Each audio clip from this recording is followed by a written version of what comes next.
बिहार में सियासत का उलटफेर शुरू है, जिसका सीधा नमूना अभी आपको देखने को मिला है कि नीतीश कुमार, जिनको पलटू चाचा के नाम से लोग जानते हैं, वो जाके आरजेडी में मिले और सरकार बना लिए। ये तो बात थी बिहार की सियासत की, लेकिन अब और एक बड़ा खेल होने जा रहा है। पप्पू यादव जी मोतिहारी से लोकसभा प्रत्याशी होने जा रहे हैं। जी हाँ, ये खतरे की घंटी है। जो अभी यहाँ के वर्तमान लोकसभा से सांसद हैं, उनके लिए ये खतरे की घंटी है, क्योंकि आपको पता होगा कि विगत कुछ दिनों में पप्पू यादव लगातार मोतिहारी आ रहे थे, लगातार यहाँ के गरीबों को मदद कर रहे थे। यहाँ वो कह रहे थे कि मैं लाश उठाने आ रहा हूँ। तो ये देख लीजिए अब आप राधा मोहन सिंह जी कि ये अब आपको कितना भारी पड़ने वाला है कि पप्पू यादव खुद मोतिहारी से लोकसभा प्रत्याशी होने वाले हैं। ये सूचना उन्हीं के संगठन के छात्र नेता तिरहुत प्रमंडल अध्यक्ष आकाश ने अभी अभी पोस्ट करके बताया है कि पप्पू यादव हो सकते हैं मोतिहारी से लोकसभा प्रत्याशी। क्योंकि अभी आपने जो फेसबुक पोस्ट की है कि पप्पू यादव हो सकते हैं लोकसभा प्रत्याशी, क्या मतलब है? ये वाकई में सही खबर है क्या? देखिए, सबसे बड़ी चीज है कि जब मोतिहारी में कोई घटना घटती है, किसी का मर्डर होता है, किसी के साथ अन्याय होता है, मोतिहारी पूरा बाढ़ के विभीषिका को झेलता है। मोतिहारी के सेंट्रल यूनिवर्सिटी के छात्र सड़क पर होते हैं, इंजीनियरिंग कॉलेज के छात्र सड़क पर होते हैं, युवा सड़क पर होता है, और जब किसी का घर ढहा जाता है तो सबसे पहले पप्पू यादव पहुंचते हैं। तो क्या पप्पू यादव को राइट नहीं है कि मोतिहारी से चुनाव लड़े? यहाँ के एमपी एमएलए, जितने भी यहाँ के एमपी एमएलए हैं, कई जगहों पे गए हैं, ये बताइए।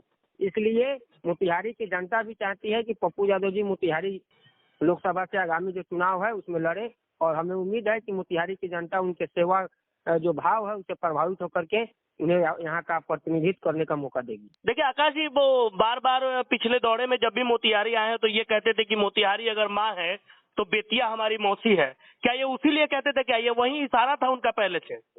देखिए, पप्पू यादव जी हमेशा से, जब से उन्होंने राजनीति की शुरुआत की, उनका मोतिहारी से संबंध काफी गहरा रहा है। हमेशा मोतिहारी के बारे में उनकी सोचना, मोतिहारी के विकास को लेकर सोचना, चीनी मिल के बारे में सोचना, मोतिहारी के अन्य चीजों के बारे में सोचना, हमेशा से पप्पू यादव जी जिस तरीके से कहते हैं कि मधेपुरा मेरा घर है, तो उनका दूसरा घर मोतिहारी है, मोतिहारी भी उनकी माँ है। इसलिए वो मोतिहारी को अपनी माँ की तरह मानकर हमेशा मोतिहारी की जनता के सुख दुख और जन समस्याएं पर खड़े होकर के लड़ने का काम किए हैं।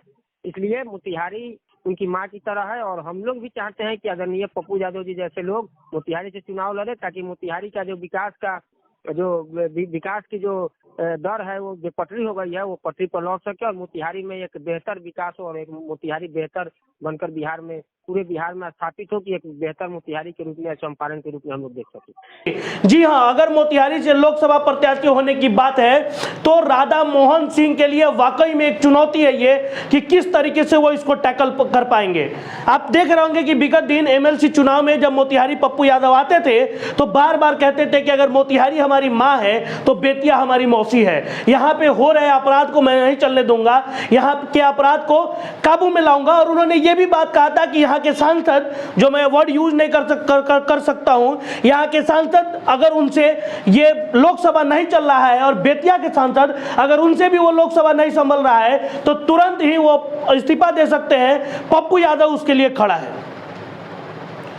तो वो बात अब सही होते दिखाई दे रहा है। उनका लगातार मोतिहारी का दौरा पता नहीं इसी के कारण है या इसी के कारण था कि उनको लोकसभा प्रत्याशी मोतिहारी से ही होना था।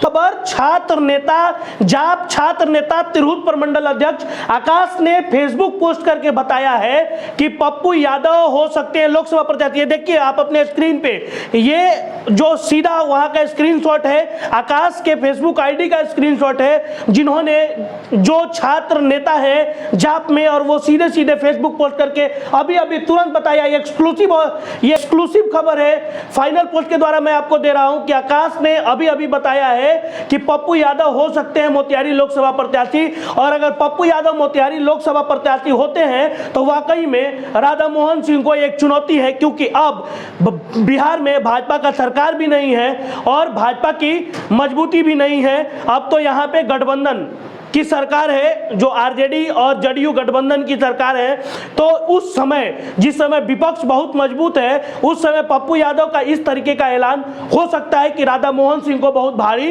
पड़े। तो राधा मोहन सिंह अगर ये देख रहे हैं तो हो जाए सचेत और कर ले, फिर से शुरू कर दे तैयारी अपने लोकसभा चुनाव का, क्योंकि पप्पू यादव सीधे सीधे मोतिहारी से लोकसभा प्रत्याशी हो सकते हैं, जिसको बताया है छात्र नेता आकाश ने।